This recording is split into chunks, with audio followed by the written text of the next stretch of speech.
बिस्मिल्लाहिर्रहमानिर्रहीम। जी अभी हमने सेकंड ऑर्डर डिफरेंशियल इक्वेशन जो है उसको डील कर लिया है, उसको समझ लिया है, उसके रूल्स को याद कर लिया है। तो अब हम एक क्वेश्चन सॉल्व करेंगे फिज़िक्स का।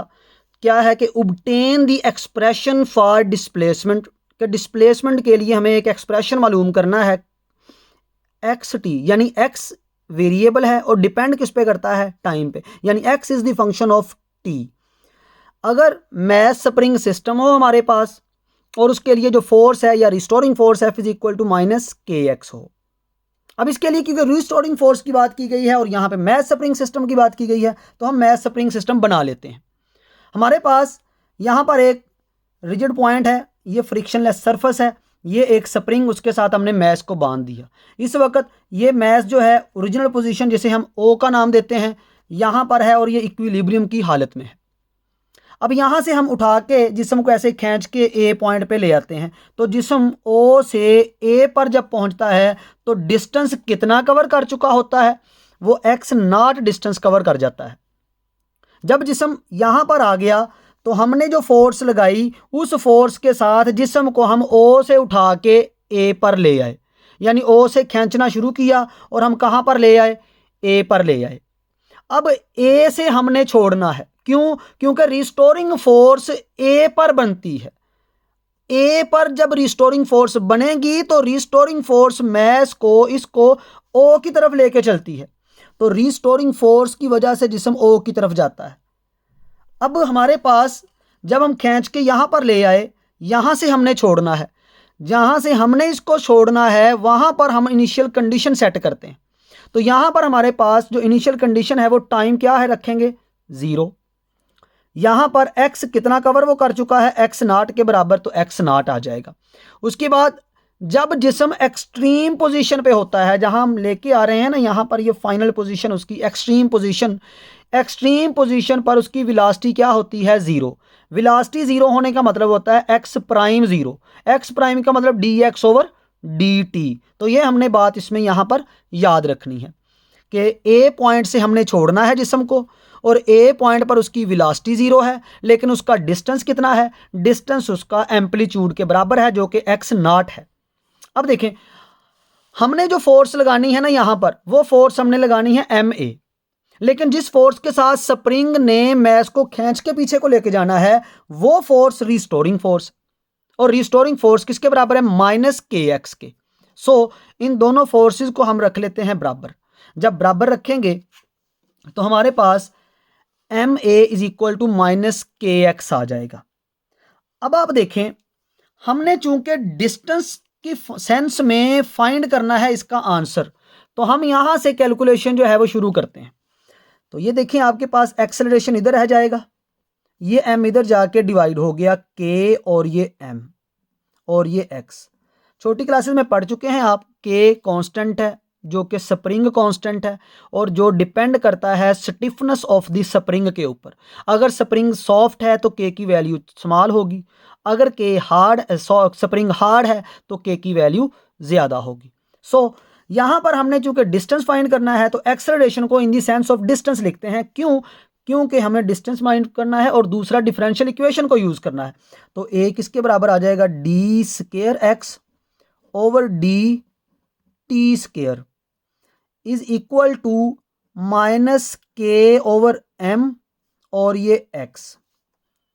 अब आप देखें, ये आप इस साइड पे ले जाएं तो ये आ जाएगा d square x over d t square, ये आ जाएगा इधर plus k over m x is equal to 0। अब देखिए, पार्शियल जो सेकंड ऑर्डर डिफरेंशियल इक्वेशन है उसकी ब्यूटी ये है कि उसे हम जब कैलकुलेट करते हैं तो सेकंड डेरिवेटिव, फिर फर्स्ट डेरिवेटिव और फिर आना चाहिए without derivative. Second derivative, first derivative, without derivative.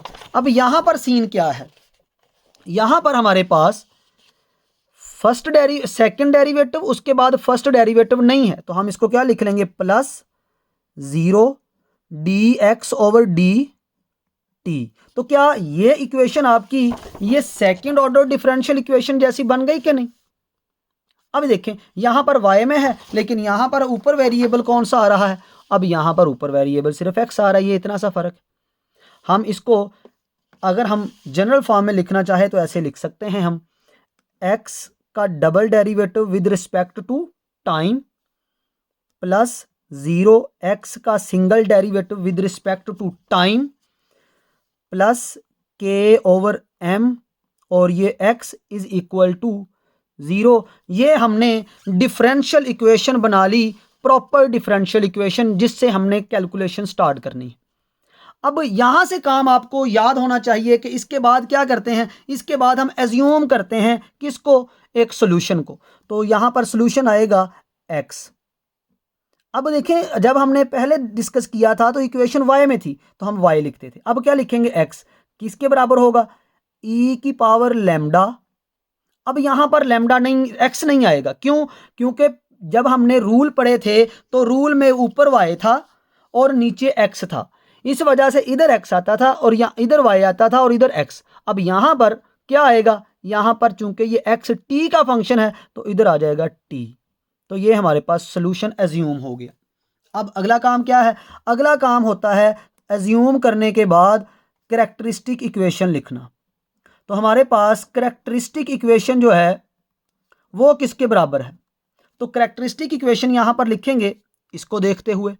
देखें, आपके पास अगर ये डबल डेरिवेटिव है तो लैम्डा की पावर 2 आएगी, उसके बाद सिंगल डेरिवेटिव है तो लैम्डा की पावर 1 आएगी, साथ जो कांस्टेंट है वो मल्टीप्लाई होगा और प्लस ये प्लस, उसके बाद प्लस लैम्डा की कोई पावर नहीं आएगी, यहाँ लैम्डा आएगा क्योंकि लैम्डा की 0 1 के बराबर, तो लैम्डा नहीं आएगा, सिर्फ कांस्टेंट यहाँ से लिख लेंगे। सो ये k/m इज इक्वल टू 0। तो ये देखें हमारे पास ये कैरेक्टरिस्टिक इक्वेशन बन गई। अब 0 मल्टीप्लाई बाय लैम्डा करें तो ये 0 हो जाएगा। सो सिंपल इक्वेशन आपके पास जो आएगी वो lambda square plus k/m is equal to 0 के आ जाएगी। अब यहाँ से आप अगर सॉल्यूशन फाइंड करें लैम्डा का तो लैम्डा के दो आंसर आएंगे, तो ये आ जाएगा -k/m। माइनस आ गया, इस माइनस के लिए हम यहाँ पर क्या पुट कर देंगे, k/m और यहाँ पर आयोटा स्क्वायर पुट कर देंगे। क्यों, क्योंकि आयोटा स्क्वायर किसके बराबर होता है, -1 के। अब हमने क्या करना है, ये लैम्डा स्क्वायर, हमने सिर्फ लैम्डा का आंसर निकालना है, तो लैम्डा हमारे पास आ जाएगा plus minus k/m under root और ये आयोटा का स्क्वायर जजर से कट गया, सिर्फ आयोटा आ गया।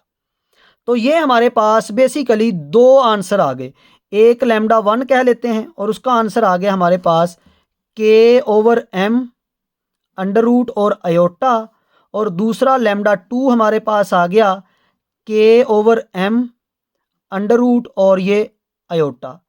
क्योंकि रूट हमारे पास जो निकले हैं आयोटा के वो कम्प्लेक्स है, लैम्डा के वो कम्प्लेक्स है, इस वजह से कम्प्लेक्स नंबर जब भी लिखता है तो उसे रियल और इमेजिनरी दोनों की फॉर्म में लिखते हैं। तो हम यहाँ पर शुरू में क्या कर लेंगे, शुरू में हम 0 प्लस और यहाँ पर भी 0 प्लस, ऐसे अपने से यहाँ पर हमने 0 लगाई है।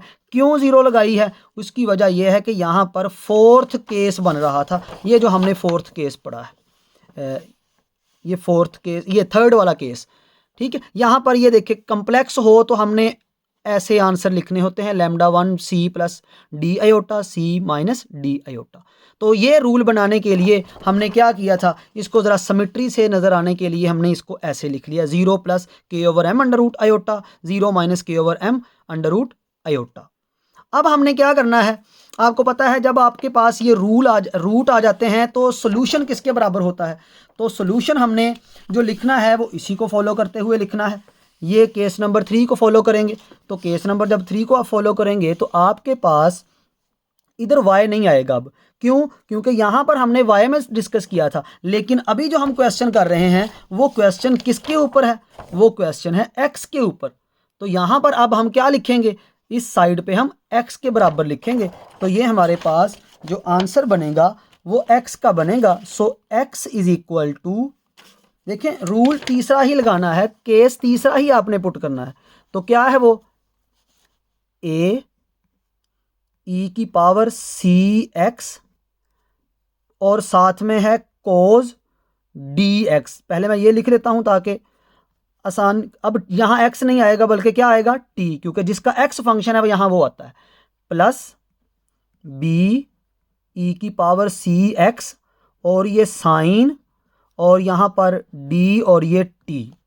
अब ये मैंने सिर्फ अपनी याद दहानी के लिए आपको कंसेप्ट समझाने के लिए लिखा। आपने जो लिखना है वो डायरेक्ट लिखना है, और क्या लिखेंगे आप लिखेंगे x इज इक्वल टू ए ई की पावर, अब यहाँ पर c की जगह आपने क्या पुट किया है, देखें यहाँ पर आपके पास शुरू में 0 है ये वाला, तो ये 0 आएगा इसकी जगह, तो ये 0x आ जाएगा। उसके बाद कोज टी की जगह आपके पास देखिए क्या है, ये k over m under root, तो यहाँ पर आ जाएगा k ओवर m और ये अंडर रूट।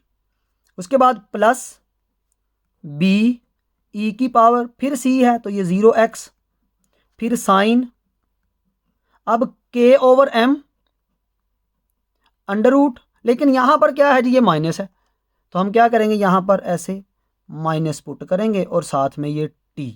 तो ये हमारे पास इसका जनरल सॉल्यूशन जो है वो बन गया। लेकिन हमने जनरल सॉल्यूशन नहीं सिर्फ फाइंड आउट करना, बल्कि हमने पर्टिकुलर सॉल्यूशन मालूम करना है। तो इस पर्पस के लिए हम क्या करते हैं, यहाँ पर इनिशियल कंडीशन को पुट करते हैं। कुछ बच्चे ये कहते हैं बाउंड्री कंडीशन, तो बाउंड्री कंडीशन और इनिशियल कंडीशन में फ़र्क होता है। इनिशियल कंडीशन है कि जब हमने स्टार्ट करना है उस वक्त जो सूरत हाल है उस कंडीशन को सिर्फ अप्लाई करना, वो इनिशियल कंडीशन है। बाउंड्री कंडीशन होती है कि हमने स्टार्ट जब करना है और जब एंड करना है, तो दोनों के दरमियान की जो कंडीशन है वो देखी जाती है, यानी शुरू वाली भी और एंड वाली भी, उसे बाउंड्री कंडीशन कहा जाता है। लेकिन इनिशियल कंडीशन उस वक्त को कहा जाता है जब हम सिस्टम को स्टार्ट कर रहे थे उस वक्त जो कंडीशन थी। तो यहाँ हमने इनिशियल कंडीशन अप्लाई करनी है। तो इनिशियल कंडीशन में हमारे पास टी क्या है 0 और एक्स कितना सेट किया हुआ है हमने x0। तो आपको पता है कि हम यहाँ से इसको रिलीज़ कर रहे हैं, यहाँ पर t 0 है और x कितना है x0। तो ये पहले इनिशियल कंडीशन पुट करेंगे, x की जगह आ जाएगा आपके पास x0, t की जगह आपने 0 पुट करना है। तो जब यहाँ t 0 पुट होगा तो ये सारा कुछ 0 हो जाएगा, ठीक है, साइन 0 0, तो ये आ जाएगा 0। यहाँ 0 पुट करेंगे, ये 0 पुट करेंगे तो कोस 0 आ जाएगा। कोस 0 किसके बराबर है, कोस 0 बराबर होता है 1 के, तो ये हमारे पास कोस 0 1 के बराबर ये आ गया, और e की पावर 0x, तो ये हमारे पास वैसे ही 1 है। सो हमारे पास x0 किसके बराबर किसके बराबर आ गया x0 के। अब ये वैल्यू हम इस इक्वेशन में पुट कर देते हैं, तो हमारे पास जो x आ जाएगा वो आ जाएगा x0 e की पावर 0 x जो है ये किसके बराबर है 1 के, वो लिखने की ज़रूरत नहीं, हम सिंपल लिख लेते हैं k over m under root और साथ में t प्लस, अब आपने क्या करना है जी b, और e की पावर 0 1 हो गया, ना लिखें, सिंपल साइन लिख लें, और ये k over m under root और ये t। तो ये हमारे पास एक कांस्टेंट जो है उसका आंसर हमने निकाल के पुट किया। लेकिन चूंकि हमें पता है इनिशियल कंडीशन सिर्फ और सिर्फ डिस्टेंस पर ही नहीं है, बल्कि इनिशियल कंडीशन वेलोसिटी पर भी है। ये देखें यहाँ पर वेलोसिटी 0 होती है, तो हम क्या करेंगे, वेलोसिटी यहाँ पे फाइंड करेंगे। वो कैसे फाइंड करेंगे, ये जो हमने आंसर लिखा है इसका हम डेरिवेटिव ले लेंगे। तो इसका डेरिवेटिव लें विद रिस्पेक्ट टू टाइम, तो ये इधर आ जाएगा D x over d T, या हम इसको लिख सकते हैं एक्स प्राइम। तो ये x0 कांस्टेंट है, ये शुरू में वैसे ही आ गया। इसका डेरिवेटिव, कोस का डेरिवेटिव क्या होता है जी माइनस साइन, और ये k over m as it is आ जाते हैं, ये t भी साथ है एज इट इज़, और साथ में t का डेरिवेटिव t के लिहाज से वो कितना है 1, और साथ ये मल्टीप्लाई होगा factor k over m under root. तो ये हमने बेसिकली इस वाले का डेरिवेटिव लेके रख लिया, प्लस b वैसे ही, साइन का डेरिवेटिव क्या है जी कोस, ये कोस माइनस k ओवर m और साथ में ये t वैसे ही आ गया। अब इस पूरे का डिफरेंशियल या डेरिवेटिव लेना है, तो ये हमारे पास minus k over m under root और ये t का derivative with respect to t वो 1 हो जाता है। अब यहाँ पर हम क्या करते हैं जी, इनिशियल कंडीशन जो है उनको पुट करते हैं। तो यहाँ पर initial condition t is equal to जब 0 होगा तो v भी 0 है, इसका मतलब x प्राइम 0 है, यानी कि dx ओवर dt 0 है। तो अब इस साइड पे आप क्या पुट कर दें, 0 t0, जब ये t0 तो साइन 0, साइन 0 का साइन 0 0 के बराबर, तो ये सारा फैक्टर क्या हो गया 0, प्लस इधर 0 पुट किया, ये सारा 0 होके कोस 0 1, तो ये हमारे पास आ गया b और ये आ गया 1, और ये हमारे पास जो फैक्टर है minus k over m under root वाला, ये वैसे ही आ गया। अब इधर है 0 और इधर है b, तो ये इधर आके डिवाइड होके सिर्फ b किसके बराबर आ गया हमारे पास, b हमारे पास बराबर आ गया 0 के। तो जनरल इक्वेशन जो थी हमारे पास वो ये थी, जिसे हम जनरल सॉल्यूशन कहते हैं।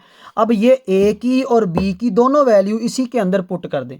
जब यहाँ पे हम पुट करेंगे तो हमारे पास जो आंसर बन के आएगा वो देखें क्या आ जाएगा, x is equal to x naught cos k over m under root और साथ में t प्लस b की वैल्यू चूंकि 0 है, तो जब b 0 पुट होगा तो ये सारा फैक्टर 0 हो जाएगा, तो यहाँ पे प्लस 0 आ जाएगा। तो आंसर जो हमारे पास होगा x naught cos k over m under root और ये t, तो ये हमारे पास डिस्प्लेसमेंट की इक्वेशन आ जाती है जब एक जिस्म सिंपल हार्मोनिक मोशन से मैस स्प्रिंग सिस्टम के साथ अटैच है और वो मूव कर रहा है, तो उसके लिए जो सोल्यूशन है वो इसके बराबर है। तो यहाँ पर हम इसको कोट कर सकते हैं कि ये हमारा फाइनल आंसर है। नहीं जी, यहाँ तक हमारा सिलेबस था इसका। अभी तक हमने 3-4 रूल पढ़ लिए, बाकी हम नेक्स्ट वीक में डिस्कस करते हैं। तब तक के लिए इजाज़त दीजिए, अल्लाह हाफिज़।